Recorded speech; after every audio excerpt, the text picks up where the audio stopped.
morning, learning Tractate Eruvin, holding the second chapter. The name of the chapter is Oisin Pasin, and page 22. So the Gemara says, Shemashki Mumari Valem Leveis HaMikdash Tatap. This ending, this is the subject we discussed yesterday. The Gemara was interpreting verses in Shir HaShirim, the Song of Songs. The Gemara says about the words Shchoros Ka'erev, black as a raven. B'miat HaMoitzon, with whom will you find them? Who is capable of attaining this high level of scholarship? B'mi, who comes, the people, those who comes early in the morning and stays late into the evening in the study hall. For them, the words of Torah. So the Gemara says another explanation on the word Shchoros Ka'erev, Rabbi Omar Mishamash Repon of Alem Ka'erev. The one whose effort is so diligent that he blackens his face like a raven's from the exhaustion of studying them. Rabbi Omar, this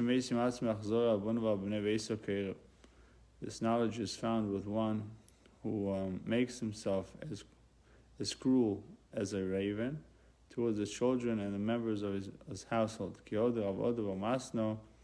Is exemplified by this incident involving of Ado bar Masna. He was on his way to the house of instruction to study Torah. His wife asked him, the little children, what shall I do with them to feed them? Are there no wild vegetables in the marsh? Find some naturally grown food for them. It says in number 4, alternatively, a variety of reed grass whose kernels can be grown into a flour and be baked. And he repays those that hate him to his face to destroy him. Amar Rabbi Yeshua ben Levi,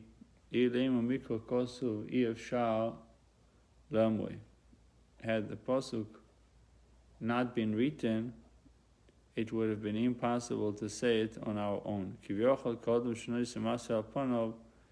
God acts, so to speak, like a person who carries a load on his face. And he wishes to cast it off.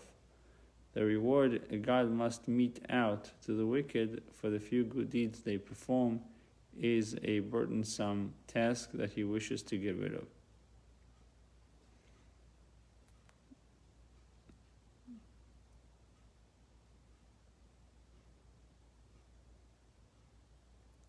So it is a burdensome for Hashem to punish the wicked. So the reward God must mete out to the wicked for a few good deeds they perform is a burdensome. Over here it says the other way around, that it would be a burden for Hashem to reward the wicked. It says in 7, God is just and must therefore reward even the wicked for whatever good deeds they have performed. However, he carries this debt on his face, so to speak. Mishalem, the son of Elponov, in order to reward them speedily while they are still alive in this world, so that they may receive only punishment in the world to come. This is indicated by the continuation of the pasuk La'avido, to destroy him. The purpose of paying him speedily in this world is in order to destroy him in the next.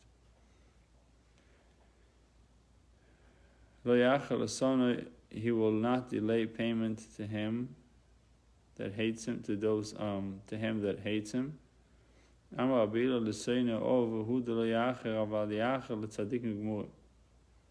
Those that he hates, he does not delay payment for the good deeds, but he does delay payment to the totally righteous for the good deeds. He postpones the reward to the world to come, where they can receive the full extent of the reward they deserve.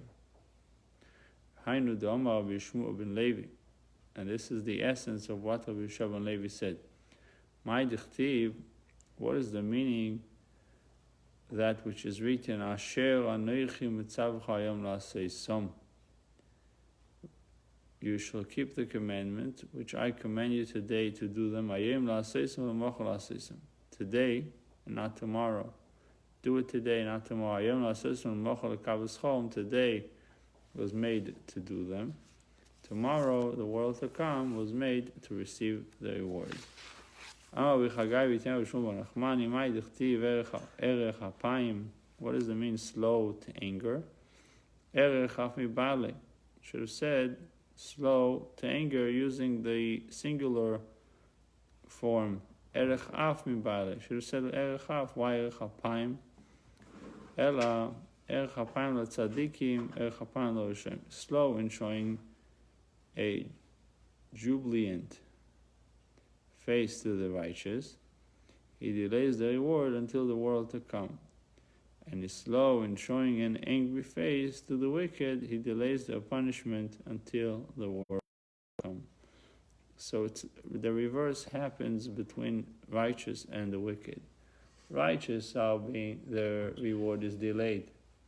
And the wicked, the reward is given right away, so the punishment is delayed. The area around the well may be enlarged only up to 2 bases there.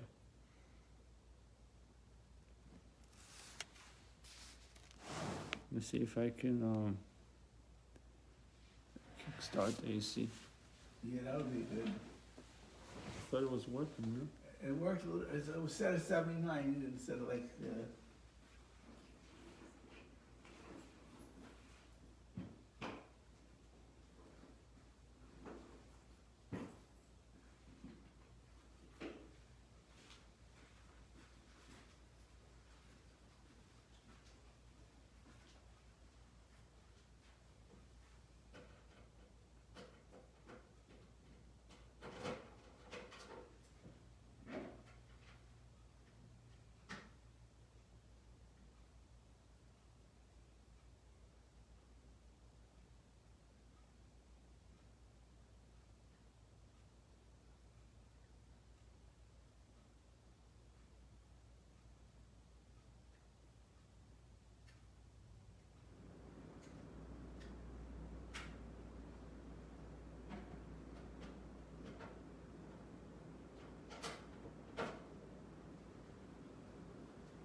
Okay. That's good. Abu Daimarat base of science, we're holding in the right column 22A1. The area around the well, going back to the discussion about the well, and the well situated in public domain on Shabbos needs to have an enclosure, so you're allowed to take water from the public domain, and really it's private, take it from private to this enclosure and be able to drink. First of all, the Gemara says, the area around the well may be enlarged only up to 2 beiser. So Ibalu Bo Pasin Koma, does Rabbi Yehuda mean that the water hole, together with the area between it and the post, may be up to 2 beiser? Or perhaps he means that the water hole itself, aside from the area between it and post, may be up to 2 beiser. The Gemara says perhaps he permits the enclosure to include the water hole of 2 beiser plus another 2 amis on each side for the cow to stand and drink. 22A2. Adam Neisen Eino Bevoiroid, as a person focuses his eyes exclusively on his water hole when assessing the size of the enclosure and not on the surrounding area. If so, he regards the enclosed area as not exceeding 2 beiser.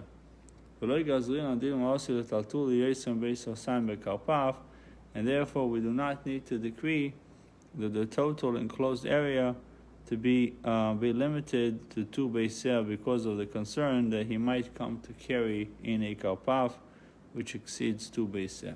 Or Dilma, a person focuses his eyes on his partition. He takes into account the entire area enclosed by the partition. Consequently, in his mind, the enclosed area does not exceed 2 beiser. And therefore we must decree that the area surrounding the water hole be included in the 2 beiser limit, because he might confuse it with a karpaf which exceeds 2 beiser. Says in 17, since you would be permitting an area exceeding 2 beiser in the case of a water hole, people might think that one is permitted to carry even in karpaf which exceeds 2 beiser. However, this is not so. To prevent this, the rabbis would have to decree that the entire well enclosure be limited to beiser. Okay. Tashma, kama en mekurovin, how close the double post be, kedei roisho she veruba shel paro. They must allow enough room to accommodate the head and most of the body of a cow. Chamen meruchokin, and how distant they are. How distant may they be from the well? Afilu kur, afilu koiraim. The area they enclose may be even a core or even 2 cores. Rabbi Uda Eimer beis osayim mutar, yosam beis osayim osur. If it's 2 beiser, it is permitted. More than 2 beiser is prohibited. Amar Rabbi Uda, Amar Rabbi Uda, yat ameid bedir v'sar mukse v'chotzer. Do you not agree in the case of a fold, a corral, a block, a back lot, or a courtyard? All these different types of areas. Afilu beis chamesh skorim beis aser skorim shumutar. Even in an area of 5 base core and even 10 base core is permissible. Amar lohem, Abu Uda replied to the sages, Zo mechitza ve'elu pasin. This is a partition and these are boards. The 2 cases are not comparable. The fold, corral, and yards are enclosed by an actual wall, but the well area is enclosed merely by boards at 4 corners. Therefore, it is treated more stringently, and you can't just have it a humongous area up to 2 beiser. Rabbi Shimon ben Elazar boyer beiser asayim or beiser asayim mutar. Rabbi Shimon ben Elazar says a water hole which measures 2 beiser by 2 beiser is permitted. And they did not permit distancing the double post beyond the 2 beiser, except enough to accommodate the head and most of the body of a cow between the post and the well.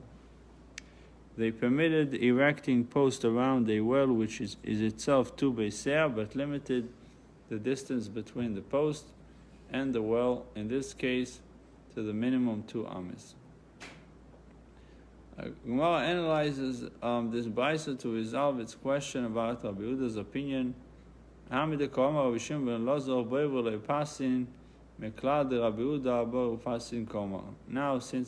ben Elazar states clearly 2 beiser is permitted for the water hole itself, aside from the area between it and the post, it follows that Rabbi Uda must mean 2 beiser for the water hole together with the area between it and the post, because otherwise the opinion would be identical.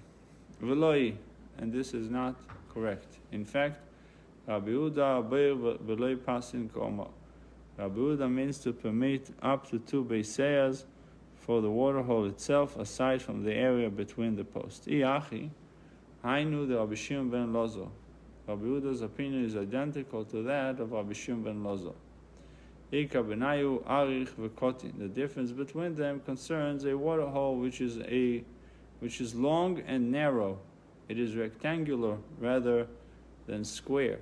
According to Rabbi Shimon ben Elazar, a water hole of 2 beiser must be square in shape to be permitted. And according to Rabbi Yehuda, Even a rectangular water hole is acceptable up to 2 beisah. Klal Omar Rabbi Shimon ben Elazar. Rabbi Shimon ben Elazar gave the following klal, the following rule: Kol avir shetashmishu ledira. Any open space which is used for residential purposes. It's open space, but it's being used for residential purposes. Kigoin dir v'sar, muktzeh v'chotzer, such as a fold, a corral, a back lot, or a courtyard. Afilu beis chameshes korim ubeis aseres korim. Even if it is as large as 5 base core or 10 base core, mutar, it is permitted to carry within it, even though it has no roof. But any dwelling which is used solely for the sake of the open space outside of it, such as watchmen's huts in the field, base or saim mutar, up to 2 beisah, it is permitted to carry in it. Also base or saim also, but if it is more than 2 beisah, it is prohibited to carry in it, even though it has a roof and people stay in it.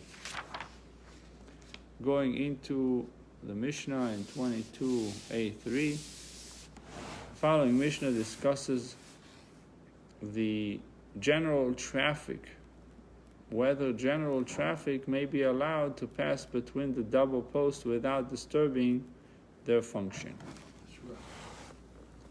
Disrupting their function. So if the general public is going to go through this so-called enclosure, double post in 4 corners, would it make it Reshus Rabim or not? And if the path of Reshus Rabim cuts between the posts, he must divert the thoroughfare to the side of the enclosure. He must tell them not to go through it. Otherwise, the partition created by the posts are nullified by the thoroughfare. That's a Pir Rabbi Yehuda. But the sages say it is not necessary to divert the Reshus Rabim, the general public, to divert them, or the general traffic to divert them from the post to the side of the enclosure, because in their view, general traffic passing through partition does not invalidate the partitions. The partitions are still valid. Okay? So 2 opinions you have in the Mishnah. Rabbi Yehuda says you have to make the general public move to the side, not to go through the post. And Rabbi Yehuda will tell, Rabbi Chachamim will tell you it's not needed, not necessary. Rabbi Yochanan and Rabbi Elazar and Rabbi Elazar both said, here, in the ruling of the sages in our Mishnah, the Tana informed us, or informed you, of the power of partitions. In the opinion of the sages, legally valid partitions are not disrupted by public traffic passing through them. Even partitions made by post.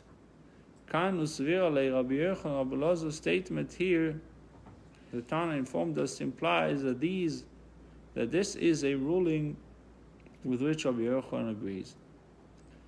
The city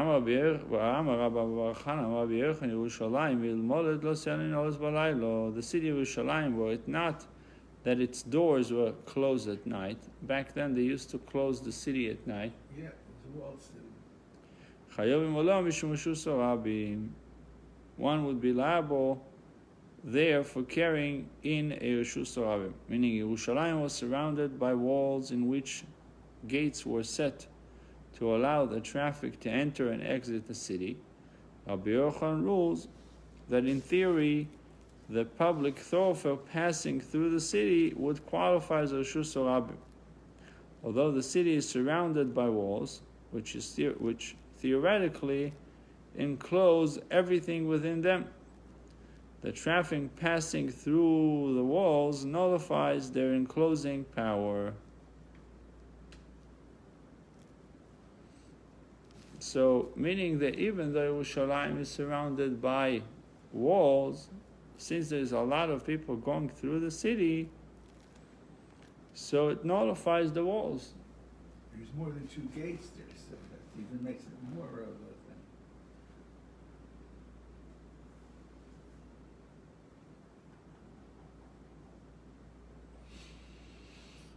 Does he speaking about the people who go just inside the city or going from outside and inside? Because if the gates are closed, nobody is going out, right? That's at night. So during the night, is the city itself considered private or public? Right, that's the Shiloh. So he says, Rabbi Yochanan rules that in theory the public thoroughfare passing through the city would qualify as Reshus Harabim. Although the city is surrounded by walls which theoretically enclose everything within them, the traffic passing through the walls, I guess the people coming from the outside, nullifies their enclosing power. They're showing you in a diagram in number 30, shows you how people go through the city from one side to the other. They cross through the city. See if you can move your chair a little bit to avoid the noise. I'm sorry. No, it doesn't bother. Just maybe this way or that way. You're touching something. I don't know what you're touching. My leg. Fine, but shake it as much as you want, but your leg is touching something. All right. See if it touches now. So, Ella kan v'lo svirali. So it says, this contradicts our original assumption that Rabbi Yochanan accepts the view of the sages that public traffic does not nullify partition. Ella, because the Gemara brought an opinion, Rabbi Yochanan and Rabbi Lozo, it comes to tell you the power of mechitzas, right? The diacho koichon shel mechitzas. Like the opinion of the sages, that legal, valid partitions are not being disrupted by the public, by public traffic passing through them. Even partitions made by post.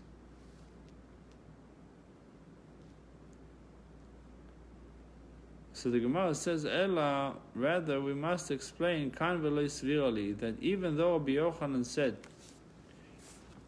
here the Tana informed us, he does not agree with this view. He merely notes the novelty of the sage's view. He says, wow, according to the sage's view, partitions have a lot of power. They are not being nullified, even though a lot of people pass through them. But he personally, Rabbi Yochanan, follows the opinion of Rabbi Yehuda in the Mishnah, that public traffic nullifies the partition through which it passes. Actually, halachically, if, let's say, 441 would start to be extremely busy, it could be a problem. That's like during Meaning the Eruv is a question whether the Eruv would help it or not. If more than 600,000 people would go through it every day. Right. I don't even think during the December season, shall we say, that you have that many people. Right. So, V'rami de Rabbi Yehuda de Rabbi Yehuda. So now, contrast the opinion of Rabbi Yehuda in our Mishnah with the opinion of Rabbi Yehuda in the following Baita. V'rami de Rabban, contrast, now compare the opinion of the rabbis, the sages in our Mishnah, with the opinion of the sages, of the rabbis in the following Baita. Tanyo, Yosel, Omar Rabbi Yehuda. In addition to this, Rabbi Yehuda said, if someone had 2 houses, Mishnei Tzidir Reshus Harabim, along the 2 sides of Reshus Harabim. Oisel lechi mekan v'lechi mekan. He may erect a lechi here at the end of one of the houses, and a lechi here at the other end of the houses.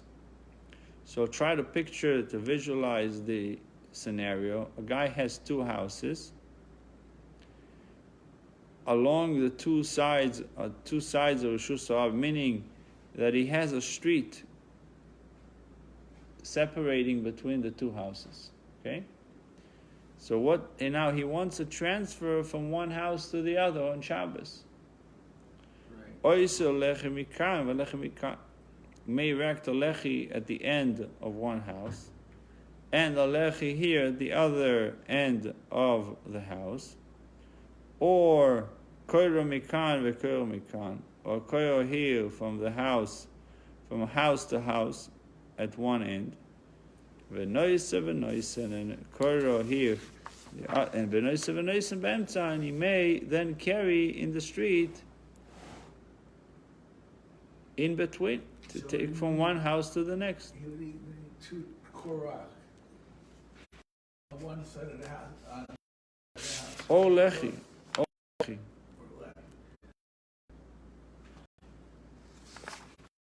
Or two lechis or two koiros. Right. So wait, when you need 4 lechis, one on each corner of each house, front. No, he says only two, one side. So you could have a lechi in the middle. Oh, you're saying on each house? Okay, you want to carry. Okay, you got a house on either side of the street, right? He said he may erect a lechi here at the end of one of the houses, and a lechi at the other end of the house. At the other end of the house. What's the question of Rabbi Yehuda? There's a contradiction in the opinion of Rabbi Yehuda. In our Mishnah, he rules, yet the Baisa, he rules that the Rishus Harabim passing between two houses does not nullify the partitions. And there's a challenge to the rabbis, because in the Mishnah, they rule it doesn't nullify. In the Baisa, they rule it does nullify. Sages, they public thought for passing through two posts does not nullify the partition. Yet, in the Baisa, the rabbis rule that a public tofah which passes between the two houses nullifies the enclosure. So there's a challenge to the rabbis, seemingly a contradiction between the opinion of the rabbis in the Mishnah and the opinion of the rabbis in the Baisa. And the same thing for Rabbi Yehuda. So the Gemara answers the seeming challenge. The Rabbi Yehuda Kashya. Opinion of Rabbi Yehuda in our Mishnah does not contradict the opinion of Rabbi Yehuda in the Baisa. Also, there in the Baisa there are two proper walls. Therefore, even though a public thoroughfare passes between the enclosure is unaffected because of the two complete walls which are part of that enclosure. In the case of our Mishnah, there are not two proper walls, merely double posts at each of the 4 corners. Therefore, Rabbi Yehuda rules that a public thoroughfare which passes through them nullifies them. So it says, why does it nullifying them? The people that are passing through, because it's a double post at each of the 4 corners, and that's why it nullifies them. So if you look at 35, it says, according to this answer, Rabbi Yehuda's view is that 2 complete walls suffice to enclose an area and make it a Rishus HaYochid, make it a private domain. On the biblical level, the additional lechis or keros he stipulates are only a rabbinic requirement. Therefore, he's lenient in ruling that public traffic does not nullify them. But in the case of a well enclosure, however, there are no biblically valid partitions surrounding the well. The post at the corners are viewed as extending across the gaps. The traffic going through these gaps disrupts biblically required partitions, and Rabbi Yehuda therefore rules that the traffic nullifies them.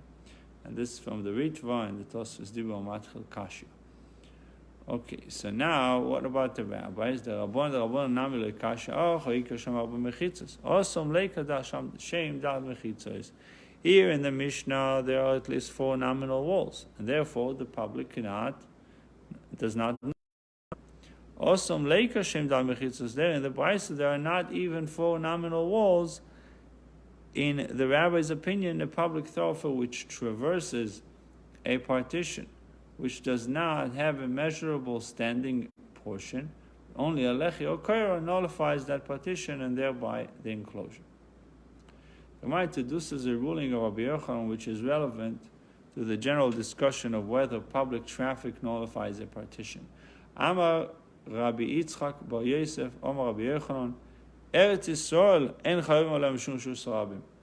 In the land of Israel, one is not liable for carrying in a reshus rabim on the Shabbos.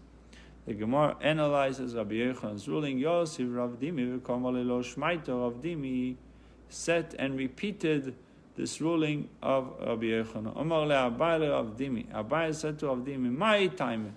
What is the reason for this ruling?" If you say it is because the land of Israel is surrounded by rocky heights on one side, and the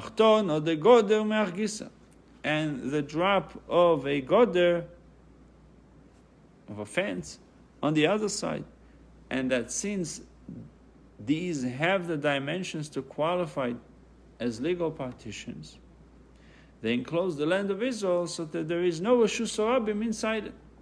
You want to say the entire Eretz Yisrael is Reshus HaYochim. And Babylonia is also surrounded by Euphrates on one side and the Tigris on the other side. Accordingly, there should not be Reshus Rabim in Babylonia either. He says the whole world too is surrounded by the ocean. Accordingly, no part of the world should be considered Reshus Rabim. Question mark. Abai therefore suggests another explanation of Rabbi Yochanan's ruling to Rav Dimi.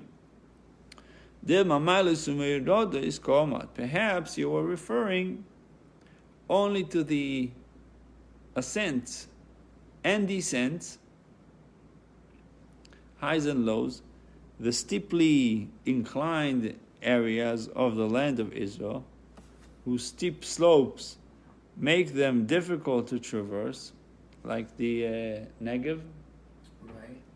Therefore, the roads running up and down are not classified as Reshus Rabim. However, other public thoroughfares, even in the land of Israel, are treated as Reshus Rabim if they meet the criteria. Rav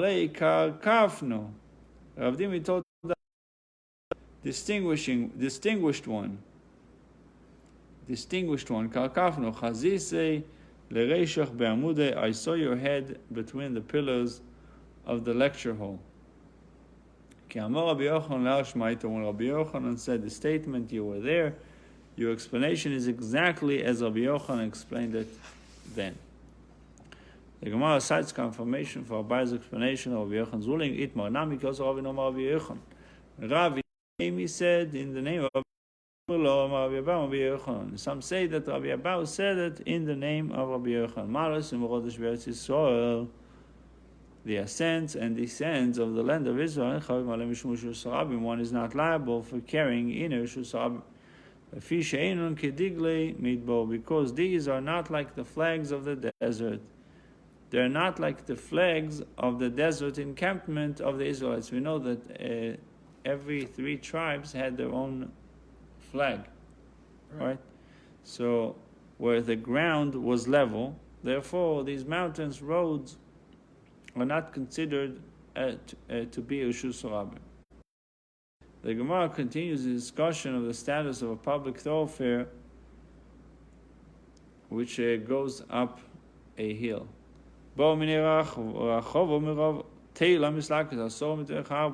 If a mound rises to a height of 10 tfachim within a distance of 4 amas, 10 tfachim by 4 amas, v'rabim boy kein boy, and the public travel over it, they go up the mound. Is one who carries on this mound liable for carrying in a Reshus Rabim, or in chayovim olav, or this mound will be considered Reshus HaYochim? the slopes of the mound have the requisite measurements considered natural partitions around the mound, and therefore Rishus Hayochid. The question is whether the public thoroughfare which passes over it nullifies the enclosure. According to the rabbis, this should not be a matter of inquiry to you. Now, even there, in the case of our Mishnah, where use of the road which passes between the well's post around the well is convenient because it is level. Nevertheless, the rabbi said that the public traffic does not nullify the partition. Somebody's here. Then here, in the case of the mound, where use of the road up to the slope is not convenient because of its sharp incline, is it not certain that the public traffic does not nullify the natural partitions formed by the slopes of the mound? So rather, when should the status of the mound be a matter of inquiry of you? According to Rabbi Yehuda of our Mishnah rules that the public traffic nullifies the partition. What is the law? Also, denicha tashmishte. Morning, Vic. I was watching. You want to open the door and put the phone over there? The guys would come. Awesome, who the nichat ashmishte.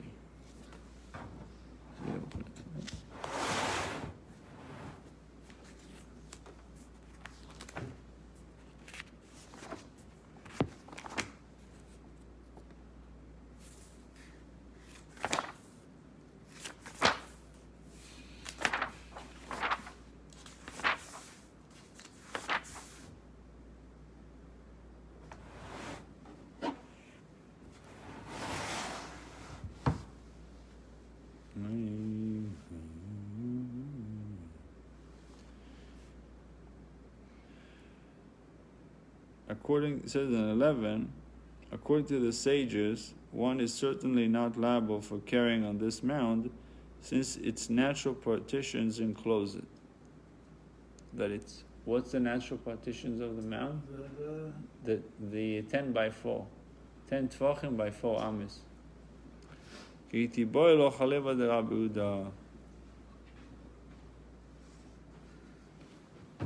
So it's right here. When should the status of the mound, this like little mountain, 10 by 4, be a matter of inquiry to you, according to Rabbi Yehuda of our Mishnah, who rules that the public traffic nullifies the partition because a lot of people are walking on it? It's not going to be considered a Rishus Hayochid anymore. So what is the law?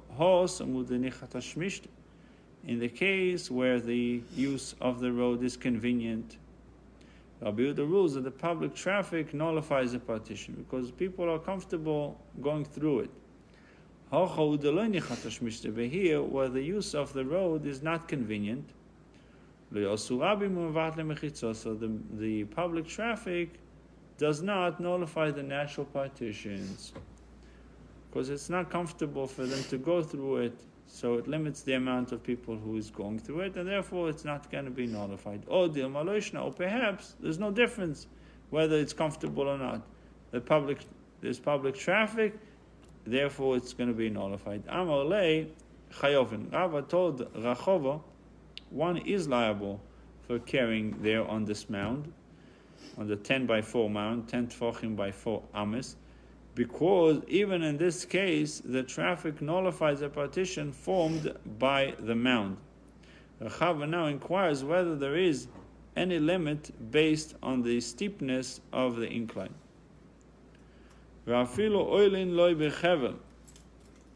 Is this so even if the slope is so steep that people must ascend it by holding onto a rope? Amar le'in, Rava answered him, yes. Even in this case, the traffic nullifies the natural partition of the slope, according to Rabbi Yehuda. Even it's so uncomfortable for them that they have to climb with a rope to get on this little mound, they still nullify it. Because a lot of people going through it, it's not going to be considered a Reshut HaYachid anymore, according to Rabbi Yehuda. But people are going to, you're not going to have a gazillion people climbing the rope to go on this hill. But he's only saying it to show you, to accentuate the situation, to tell you that even if it's going to be so uncomfortable, the fact that public traffic goes through it, it nullifies it.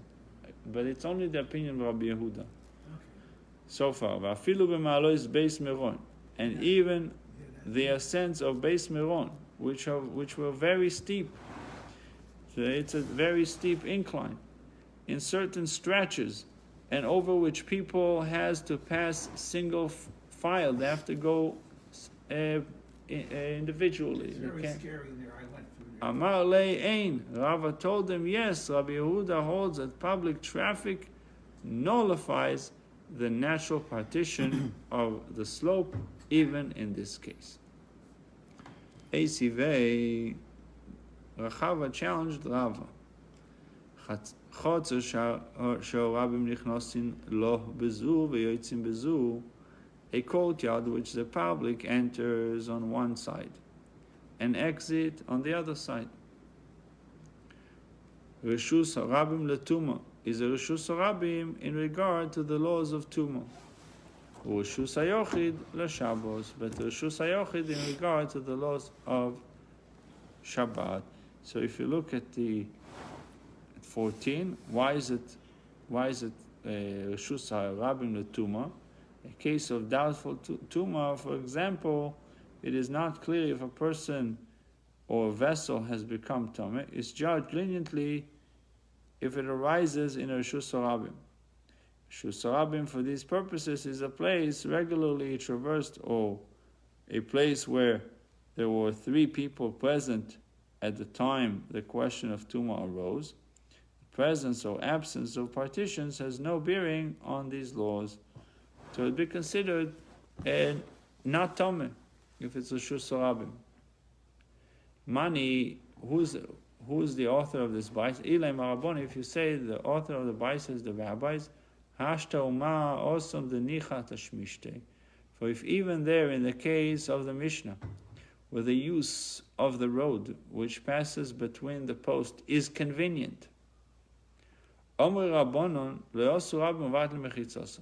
The rabbis took the other extreme opinion, because they say that even if it's comfortable, it's convenient for the public traffic to go through, they're not nullifying the partitions. Rabbi Yochanan said that look at the power the rabbis gave to a mechitza, to a partition.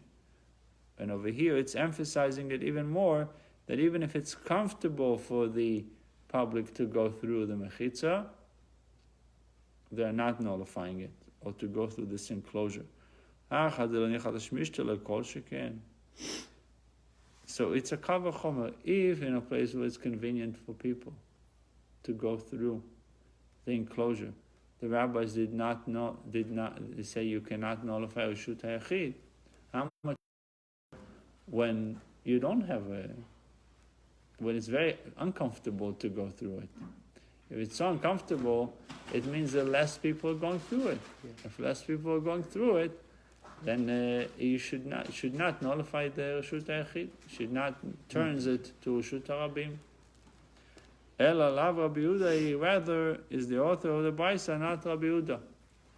So according to this, Yerushalayim is reshut harabim, because we saw before. Right. So Yerushalayim is reshut harabim when the walls are not closed. If the walls are closed, according to Rabbi Yehuda, the public traffic nullifies the mechitza. So it will be reshut harabim. But the moment that the walls are closed, yeah.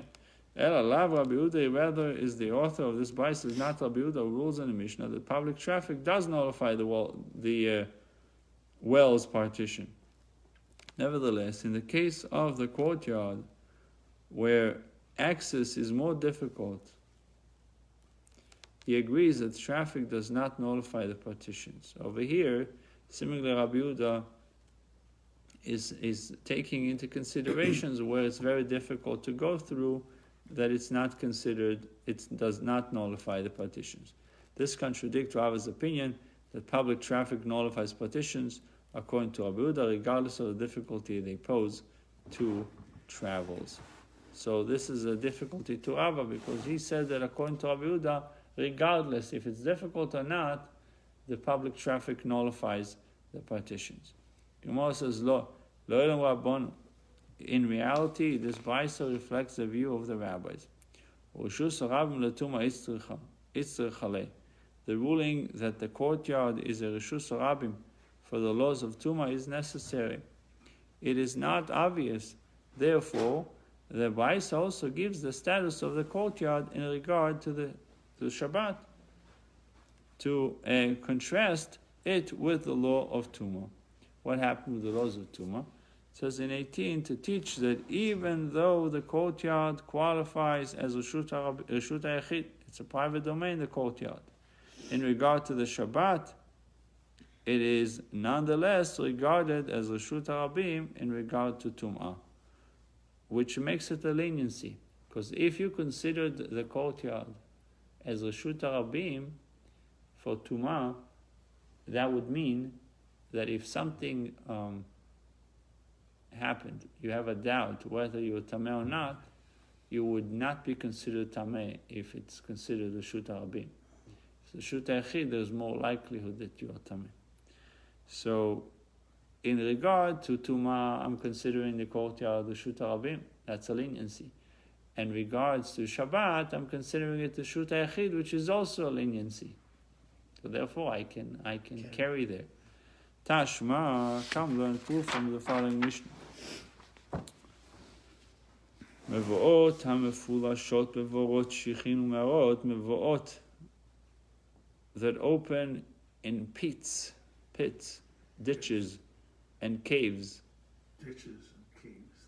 Yeah, Reshut HaYachid l'Shabbos, or Reshut HaYachid in regard to the laws of Shabbat, even though they are connected to a Reshus HaRabim at each end, and the traffic passes through them.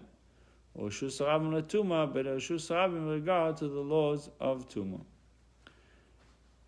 So this gives even a broader title to these. Reshus HaRabim l'Tumah. Now, Bevoyos HaKadaitach, does it occur to you that the Mevoyos open in pits? This would imply that Mevoyos were inside pits. Ela Levoyos, rather the Mishnah means that the Mevoyos open to pits. Reshus HaYachid l'Shabbos, these are Reshus HaYachid for the laws of Shabbos. Despite the passage of people through the Mavai to the Reshus HaRabim, Reshus HaRabim l'Tumah and Reshus HaRabim for the laws of Tumah. We see from the Mishnah that the public traffic does not nullify the enclosure formed by the pit and the Mavai's walls at the alley's entrance. The Gemara elaborates, Mani, who is the author of this Mishnah?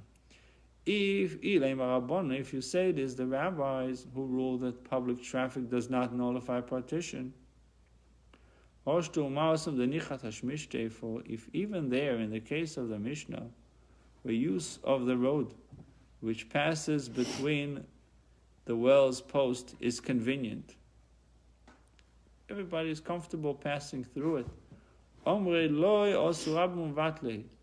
The rabbis nevertheless say that the public traffic does not nullify the partition created by the post. Or it's not comfortable to go through it. How much more so that the public traffic does not nullify the partition formed by the pit. Rather is the author of this Mishnah not Rabbi Yehuda, who rules that public traffic does not nullify a partition. Does nullify a partition.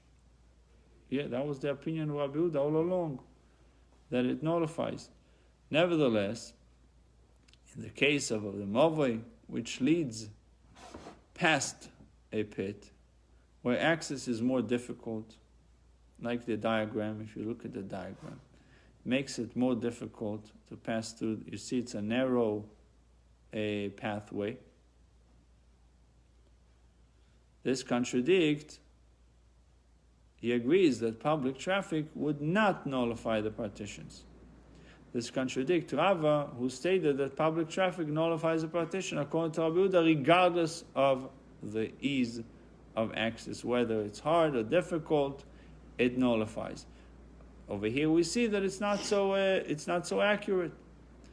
So the Gemara says, no, lo Rabbon. In reality, this Mishnah reflects the view of the rabbis. Although the ruling about the Shabbos is superfluous according to them, the ruling that the Mava is a Reshus Rabim for the laws of Tumah is necessary, it is not obvious. Therefore, the Mava's status for the laws of Shabbos is also mentioned as a contrast. Rava's position is again challenged from another part of the Mishnah cited above. Tashma Shvile Beis Gilgul v'chayotze bohem. The path of Beis Gilgul, an area, it says in 25, an area in Eretz Yisrael which had very steep slopes. You know, like very steep slopes. Reshus hayochid l'Shabbos, or Reshus hayochid in regard to the laws of Shabbos. Reshus Rabim l'Tumah, Reshus Rabim in regard to the laws of Tumah. Since despite the traffic that passes along the path, the Mishnah considers them a Reshus hayochid as far as Shabbos is concerned. We see that public traffic does not nullify the partition formed by such steep slopes. Ve'ezu shvila beis hagilgul, what type of road is considered similar to the path of Beis Gilgul? Omrei devei Rabbi Yanai, it was said in the Academy of Rabbi Yanai, Kol she'eino eved yochel litos seah shel chitin v'yotz ifnei sardiot, any road so steep that a slave would be unable to take a seah of wheat and run up this incline before an officer. So steep he is unable to run with a seah of wheat. Mani ilem rabbanon, if you say that it is the rabbis of our Mishnah, for even there in the case of our Mishnah, where use of the road which passes between the posts is convenient. So the rabbis nevertheless say that the public traffic does not nullify the partition created by the post.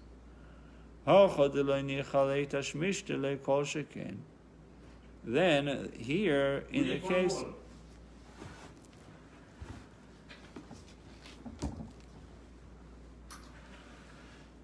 if you say that it is the rabbis of our Mishnah, this cannot be for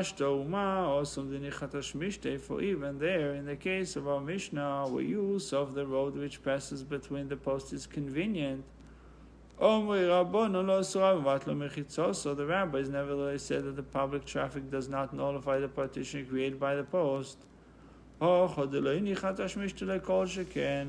there in the case of the path of the Beis Gilgul, where use of the road ascending the slope is not convenient, is it not certain that the traffic does not nullify the partition formed by the slopes of Beis Gilgul?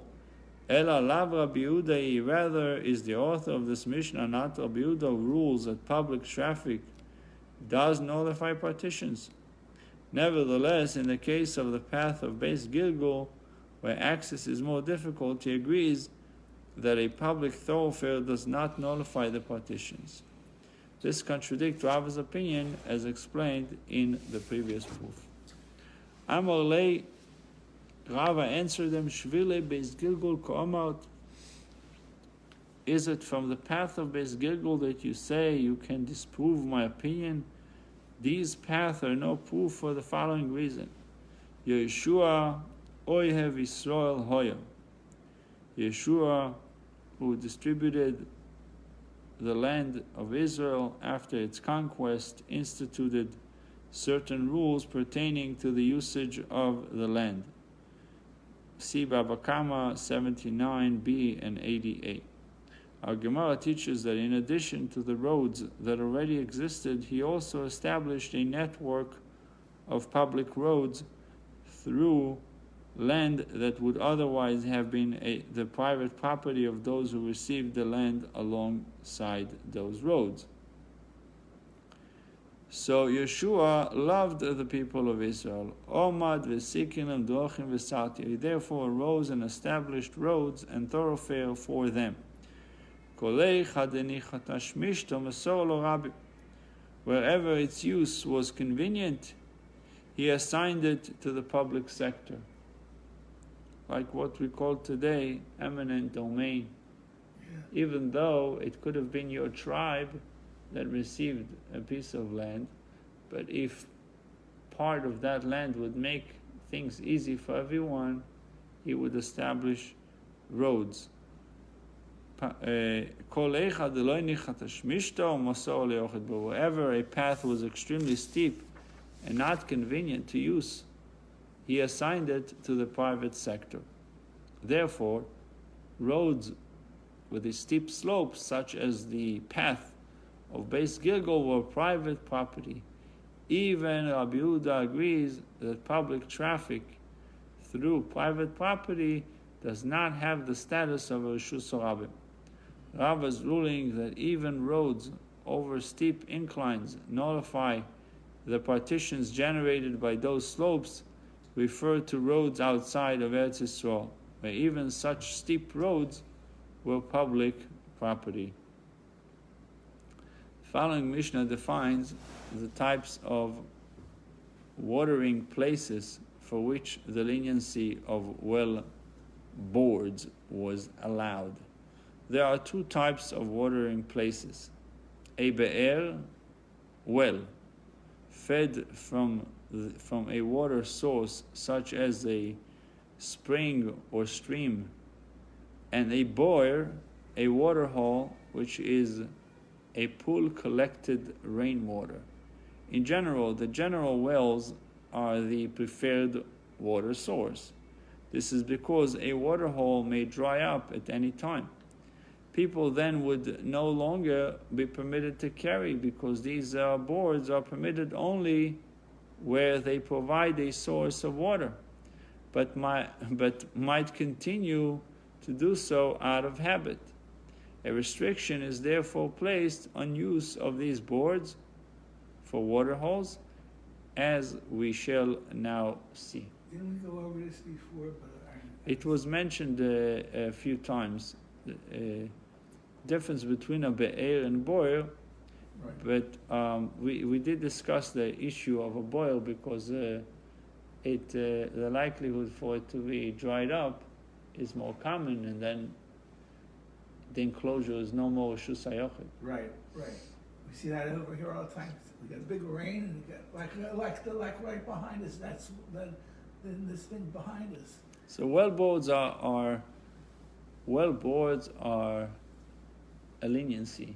You have to remember that it's a leniency that was given only for excess water. But if there's no water there, then forget about it.